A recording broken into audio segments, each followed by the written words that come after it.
Okay, so that's usually what I start these videos out with anymore. That tire is ugly. I should probably change that, but it's a pretty hefty tire. I've said that I wouldn't sacrifice the crop for my ego in the past, and I'm going to stand by that. I've got a little bit of an issue with the corn. Not all of it, just the acreage that I did not put compost on because we just simply ran out of time is having a potassium deficiency. Small potassium deficiency, just yellowing at the tips or dying back a little bit, and a nitrogen deficiency. Slight, not even much of a nitrogen deficiency, it's a little yellow. So I'm going to go up and I'm going to have a blend made up for a recovery, kind of a recovery. So what I want to do is put like 20 units of nitrogen or 30 units of nitrogen, depending on the amount that I put down, and somewhere's around 50 units of potash. The phosphate levels on these farms are ridiculously high. So when I say ridiculously high, I mean ridiculously high. It's just what has happened over the years of different manures and things that we used. Getting close, we're at 45, 50 in that. I'm hoping I don't have a tire issue with this thing. And if I do have a tire issue, I'm just going to run the bitch home on a flat tire because I'm not going to do all that nonsense. These things have held air all winter long, for the most part. What I don't like about it is I got to go so far forward. Last year I used my walking floor trailer to bring fertilizer home with. I don't think I need to do that because my target is to put about 100 pounds to 150 pound of product to the acre, which should give me between 50 and 60 units or something similar to that, depends. 50 or 60 units. I could do with 40 units and be just fine, really happy with 40 units of nitrogen, 40 units of potash on. That would be more than sufficient to do what my target is, and just get that corn up and out of this little bit of an issue. And it'll feed all summer long on that. 'Cause potash really doesn't move very far at a time when you put it on. The availability is dictated by the amount of microbial activity that you've got in your soil, and I will be spurring that with my secret sauce here, even though the microbial activity seems to be pretty good in it.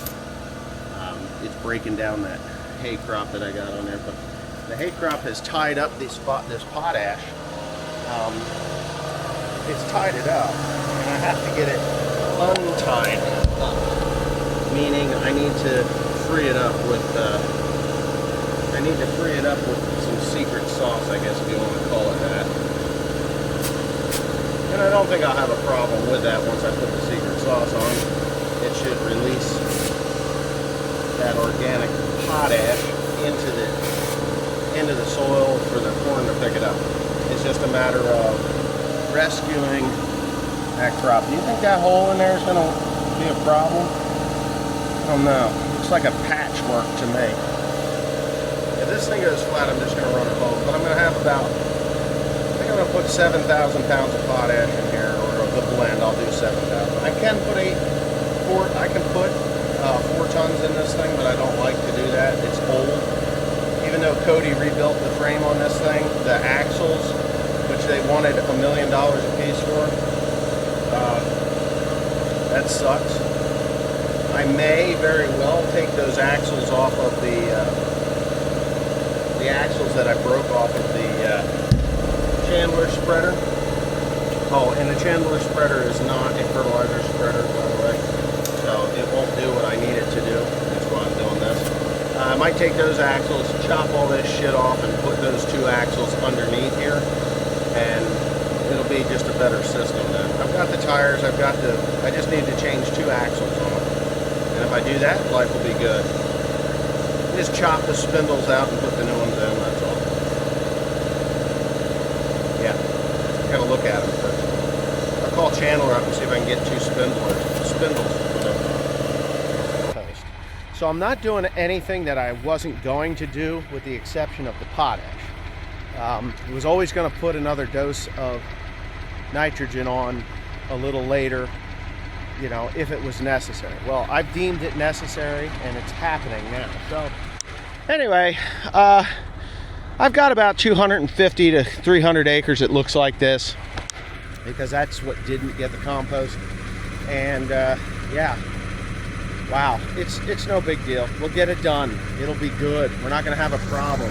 I will say though, I'm awful close to these rows. Them big tires there. Woohoo! Almost running it over. It's a close call there. But I got that widened out as far as I can, and such is life.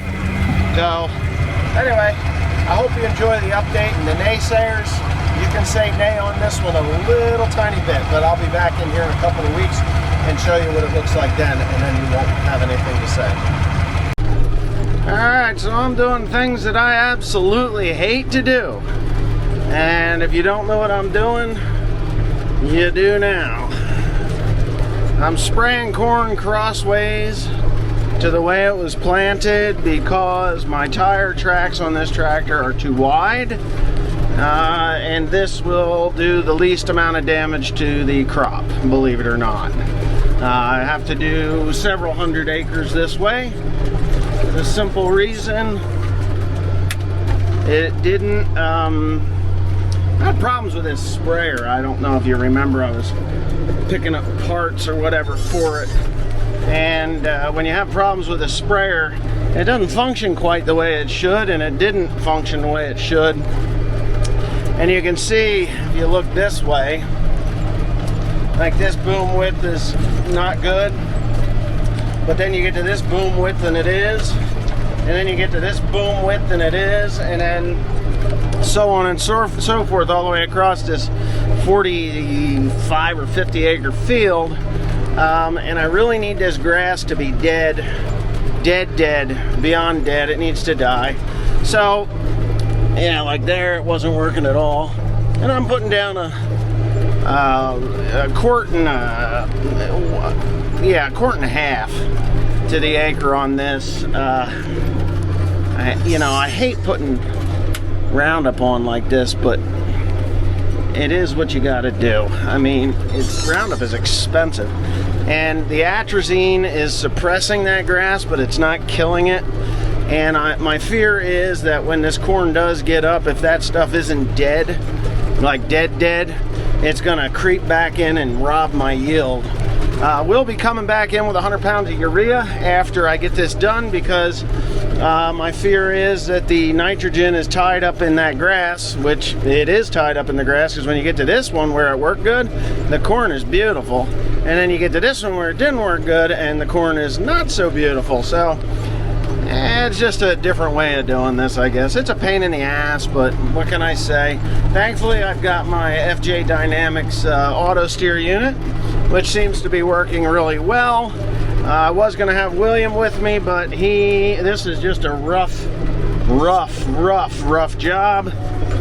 And I don't think William needs to be bouncing around in the cab quite that brutally. And if I do have to get out and deal with Roundup, it's just, I just don't want William involved in the chemical side of it. It's just, when I was putting on a foliar feed, and the foliar feed for the soybeans worked really good.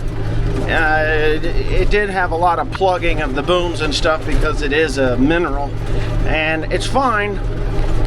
And with William in the cab then, it was fine, but now that I'm using Roundup, or any other herbicide for that matter, I just don't want William involved in it. To me, it just isn't. His health is more important to me than my own, obviously, but I'm as cautious as I can be with the product, and generally the booms are working pretty good. The sprayer's working pretty good now. I got all the kinks worked out of it, so it's working good, and we're getting it on, and I think I'm going to be quiet now. I will be picking up skippers like that, the skippers, I call them skippers, some people don't, but I call them skippers because that's exactly what they are. And we'll get that thing going, and boom, it gets me right on point. This system is going to be outfitted with a turnaround function. So the turnaround function, you just hit the button and it'll make the turn for you, which I'm kind of anxious for when they get that programming done, because I'm just anxious for that. I can't wait for it. I will be buying another one of these units for another tractor so that I'm not just relying on this particular tractor. And you know, is what it is. I'm going to be purchasing another tractor this fall to replace the 7410. I don't know whether I'm getting another 7410 or another 7530 or you know, something like that, something along the lines of that, that I can put that loader on. Probably gonna have to be a 7610, 7410. Oh, and there's ruts. See where that damn stuff is not dead, and I just lost my line. I wasn't really offline. It just gets pissed at me. Oops. Come on. And then you gotta find your line again. I just hate running down corn. I don't know if anybody else likes doing that job, but I hate it. I hate running down corn. I am only going at a 15-gallon rate. Because of the speed that I'm going, I'm able to get my pressure to where it needs to be. And those are air induction nozzles, so the droplets are large enough. That is one thing that this GPS will do. If you hit too many bumps, it jostles its brain through the satellite. It does one of those, and then it doesn't, it kicks out on you, so you kind of got to put it back in. But yeah, I've got enough herbicide in here to do about 75 acres. Close to 75 acres at 15-gallon rate. 73.3, so 73 and a third. I loaded it for 75 acres because, well, it just seemed like 75 acres was a better number. Makes the Roundup just a little bit stronger. I am not over applying my Roundup. I am applying the recommended dose. I'm using a water softener because we have high calcium water at the farm, and that's the water that I use to use my spray mixes with. I don't know why that thing is doing that, but there we go. You can see where I went before, and I didn't want to follow the same line because of the... All right, come on, there it is. I didn't want to follow the same line because I went on an angle before the corn was up, and I don't know, I just decided that I would go crossways, and because if I'd have went on this angle, it would have ran a whole lot more over. And I'm pretty much guaranteed that I'm gonna get all the skips that I have with the with this tank mix, because I'm going across the rows instead of on that angle like that. So I'll get everything straightened out, hopefully. And honestly, I don't believe there's going to be a reduction in the yield because these are semi-flex ears on this variety. Yep, there, I lost it again. They're a semi-flex. Oh, come on. It's telling me that my connection has failed, which is a lie. Yeah, I might have to slow down a little bit in those ruts, but there's only a few of them. It's just the way I'm going across this. The other thing, the reason why I'm having to do this is because of the... I put fertilizer on about a week before I put the corn in the ground, and it made the grass really healthy and happy. And that's not something you want to do. It's a mistake I made, and I'm not going to make that mistake again. Anyway, I guess I'm done yakking about this. Come on. I'm done yakking about it now. We'll be all right. All right, here we go.